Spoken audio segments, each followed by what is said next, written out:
Hai, masih bersama saya, Mr. Z bicara. Tentu saja bicara tentang kebenaran berdasarkan fakta, data, dan realita. Teman-teman, nampaknya Paula Verhoeven sudah mulai terbuka, menceritakan apa adanya tentang Mbak Im Wong, mantan suaminya. Kenapa saya katakan mantan? Ya, karena tidak lama lagi juga sudah ada suratnya. Pada dasarnya mereka sudah berpisah. Ini ada yang menarik ya, bukan dari ucapan saya, tetapi ada informasi ini, ada sumbernya. Supaya tidak mengundang fitnah teman-teman, saya ingin membacakan langsung untuk kita semua ke sumbernya. Dari Suara.com, Paula Verhoeven ungkap ciri-ciri orang bersifat narsistik, diduga sindir Mbak Im Wong. Iya kan? Ini sebenarnya teman-teman para netizen sudah pernah membahas narsistik. Ya, saya bacakan dulu ya.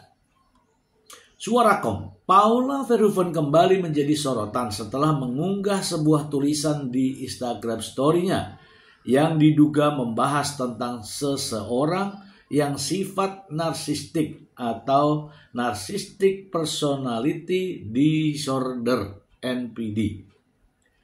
Dalam unggahan tersebut, Paula Verhoeven menuliskan karakteristik individu yang memiliki sifat narsistik tanpa menyebutkan nama secara langsung. Namun, banyak pihak menduga bahwa unggahan tersebut ditujukan kepada mantan suaminya, Mbak Im Wong. Dalam Instastory-nya, Paula menuliskan bahwa seseorang dengan sifat narsistik cenderung terus memancing dan menciptakan konflik. Ia juga menyebut bahwa individu dengan sifat tersebut akan menghasut orang-orang di sekitarnya untuk mempercayai bahwa dirinya adalah korban. Padahal sesungguhnya ia adalah pelaku utama dalam konflik tersebut.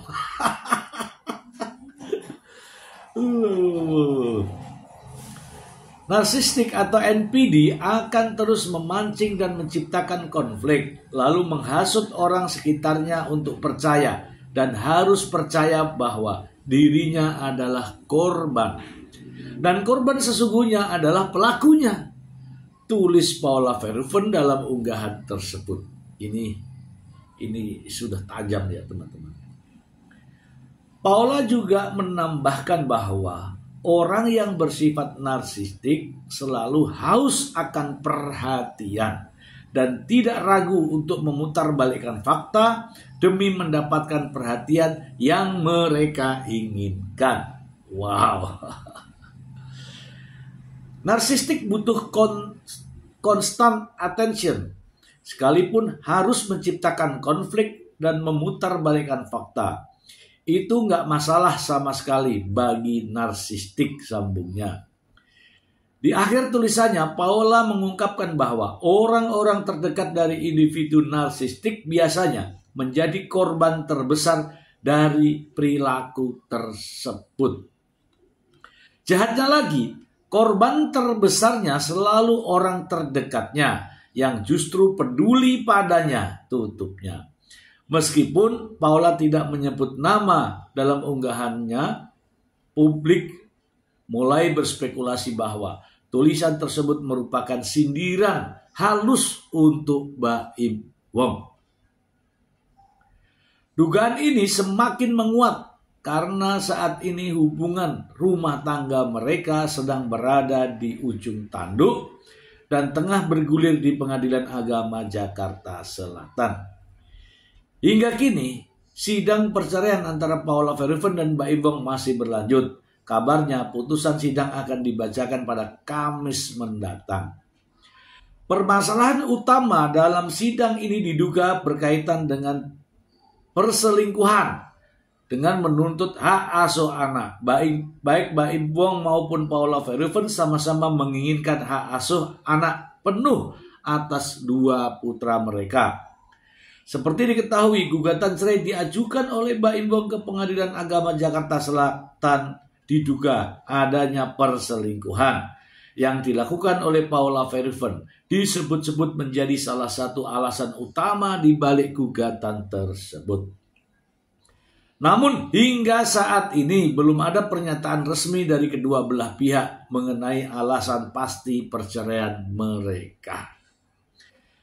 Konflik rumah tangga pasangan ini telah menarik perhatian banyak pihak, terutama para penggemar mereka, termasuk kita semua ya. Baim dan Paula yang selama ini dikenal sebagai pasangan harmonis, kini tengah menghadapi masalah besar dalam pernikahan mereka. Publik pun menantikan bagaimana kelanjutan dari proses perceraian ini dan siapa yang akan mendapatkan hak asuh dari kedua anak mereka. Hingga saat ini publik masih penasaran dengan bukti-bukti perselingkuhan yang dilakukan oleh Paula Verhoeven. Bahkan mereka cenderung menyerang Mbak Imbong yang tidak percaya dengan semua pernyataan ihwal perselingkuhan diungkapnya dalam konferensi pers. Di sisi lain, Paula Verhoeven sepertinya sudah ikhlas dengan apapun keputusan yang bakal diputuskan oleh Majelis Hakim Pengadilan Agama Jakarta Selatan. Dalam sebuah video reflektif yang ia unggah di Instagram story-nya, Paula mengungkap bahwa kini dirinya merasa jauh lebih tenang dan telah merelakan apa yang telah berlalu. Dalam video tersebut, Paula tidak menyebut nama Baim, namun kata-kata yang ia ucapkan seolah menjadi cerminan proses panjang menuju keikhlasan dan kedamaian batin. Kenapa bisa setenang itu sekarang, kata Paula, dikutip dari Instagram Paula Verhoeven. Karena seluruh yang hilang telah aku ikhlaskan, seluruh yang rusak telah aku relakan, jelasnya. Oke. Kita bahas ya teman-teman, kita bahas. Ya ini sudah terang ya teman-teman ya. Paula Verhoeven sudah menuliskan kalimat ini ya, NPD, Narcissistic Personality Disorder. Artinya adalah orang yang merasa ketakutan dengan mengorbankan orang lain. Tetapi justru dirinya lah yang merasa menjadi korbannya. Wow, ini bukan saya ya teman-teman ya. Ini tulisan dari Paula Verhoeven. Dan yakinlah ini ditujukan kepada Mbak Imbong. Apakah memang Mbak Imbong termasuk golongan-golongan NPD? Teman-teman yang menilai. Teman-teman semua yang bisa menilai. Sampai saat ini teman-teman, tuduhan adanya perselingkuhan terkait dengan gugatan cerai Mbak Imbong kepada Paula Verhoeven, menurut pendapat saya, tidak bisa dibuktikan. Karena yang dikatakan perselingkuhan dalam bahasa hukum adalah adanya hubungan persetubuhan antara laki dan perempuan yang bukan pasangan yang sah. Namun, apabila ada yang menerjemahkan lain, maka itu urusan mereka. Namun faktanya sampai saat ini, yang katanya ada skandal perselingkuhan, mohon maaf, belum bisa dibuktikan. Ini faktanya. Justru muncul dalil-dalil baru ya adanya trauma anak. Bahkan ini lebih menyakitkan. Nah, dalam tulisan Paula Verhoeven ini ya terkait dengan sudah menerima dengan ikhlas, melepaskan semua yang rusak, tidak akan kembali lagi ke masa lalu. Ini menunjukkan bahwa Paula Verhoeven sudah menerima. Karena sifat-sifat NPD percuma dilawan. Percuma dilawan. Benar ya kata berita yang tadi saya bacakan, bahwa mereka selalu ingin menang. Bahkan lebih sadisnya lagi, mereka mengorbankan teman dekatnya sendiri. Saya ingin membacakan ya sedikit saja terkait dengan NPD. Langsung saja.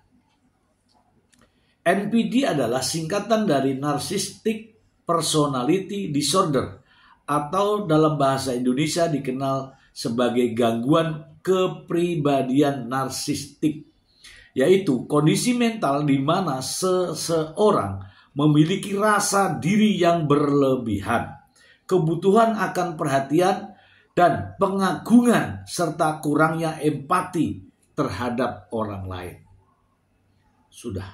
Kalau sudah kalimat ini yang ini terjemahannya seperti ini. Tidak ada empati dengan orang lain, merasa diri paling agung, ya kan? Siap mengorbankan orang lain dan sebagainya. Inilah yang dinamakan dengan NPD. Ciri-cirinya, rasa diri yang berlebihan. Orang dengan NPD seringkali merasa dirinya lebih penting, istimewa, dan berprestasi daripada orang lain. Kebutuhan akan perhatian dan pengagungan. Mereka selalu mencari perhatian dan pengakuan dari orang lain, dan mereka kecewa jika tidak mendapatkannya. Kurangnya empati, mereka kesulitan memahami dan peduli dengan perasaan orang lain. Manipulatif, mereka cenderung memanfaatkan orang lain untuk mencapai tujuan mereka sendiri. Sensitif terhadap kritik, mereka sangat mudah tersinggung dan marah jika dikritik. Arogansi, mereka seringkali bersikap sombong dan merasa berhak atas segala sesuatu. Gejalanya, merasa dirinya lebih baik daripada orang lain, memiliki fantasi yang berlebihan tentang kesuksesan, kekuasaan, kecerdasan, atau keindahan. Membutuhkan pujian dan pengakuan yang berlebihan. Memiliki rasa cemburu yang berlebihan terhadap orang lain. Sulit untuk berempati dengan orang lain.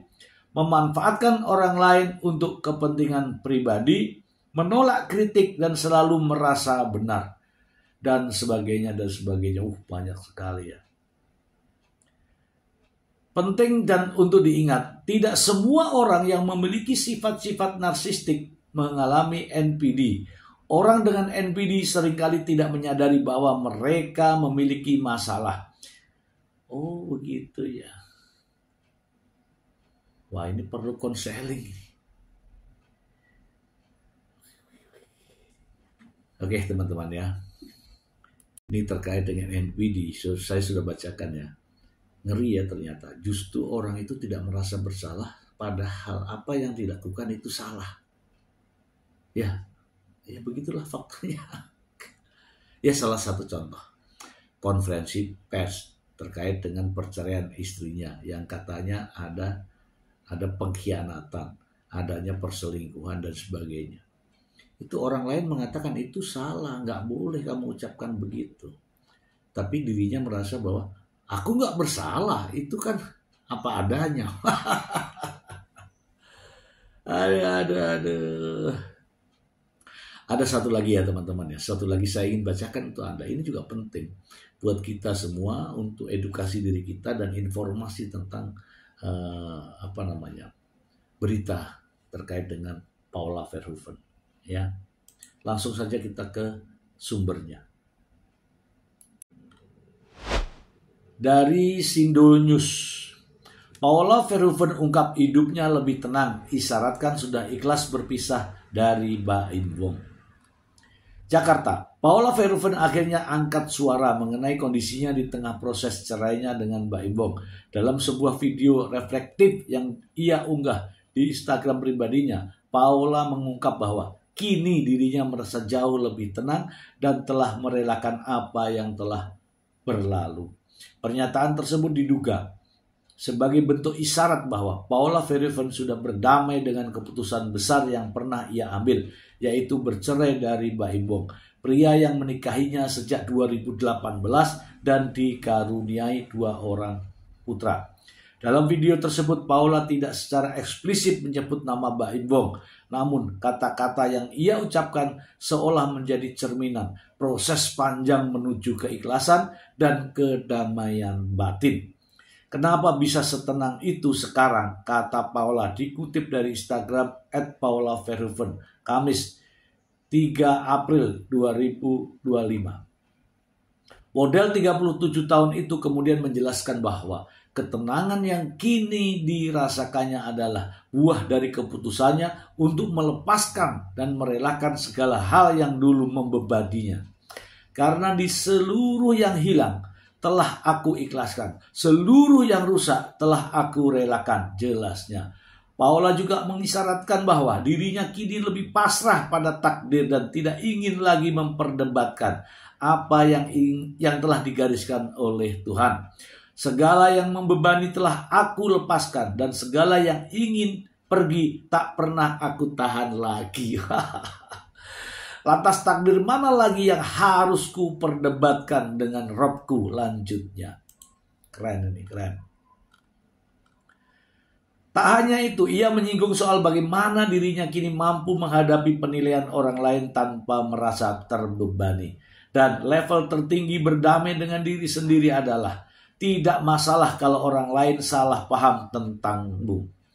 Di akhir penyataan, Paula menutup dengan doa dan penyerahan diri kepada Allah Subhanahu wa taala atas apapun yang akan terjadi ke depannya.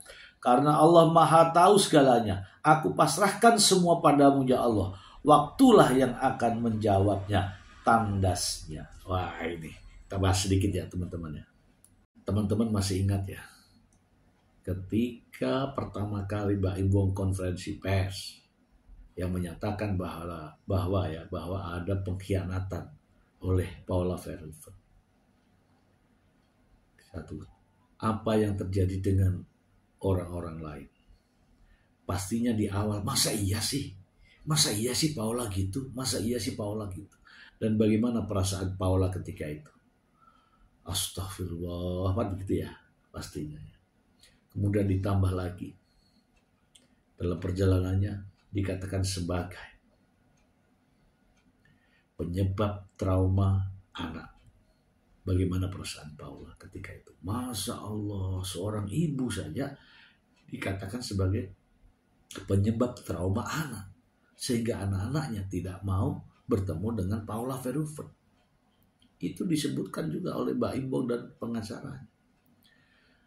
Dan ada lagi dikatakan, sebagai seorang ibu yang tidak sehat jasmani dan rohani. Betapa sakitnya ini Paula kalau mengingat itu. Dikatakan lagi, ya, sebagai seorang ibu yang jahat. Bagaimana bisa orang mengatakan seperti itu? Dan akhirnya teman-teman, Paula Verhoeven saat ini sudah tenang. Tenang dalam arti kata setelah melepaskan semua tuduhan-tuduhan.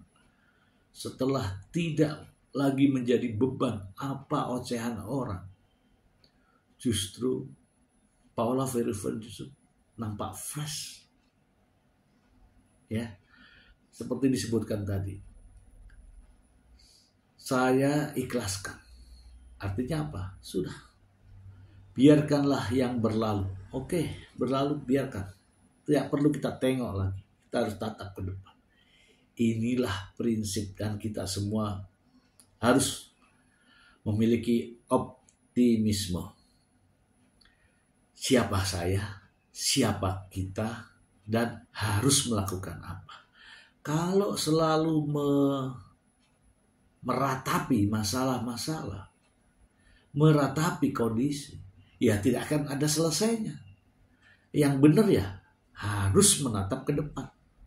Itu yang sedang dihadapi oleh Paula Verhoeven. Ini bagus ya. Mungkin teman-teman bisa juga melihat video-videonya. Semoga bermanfaat. Terima kasih.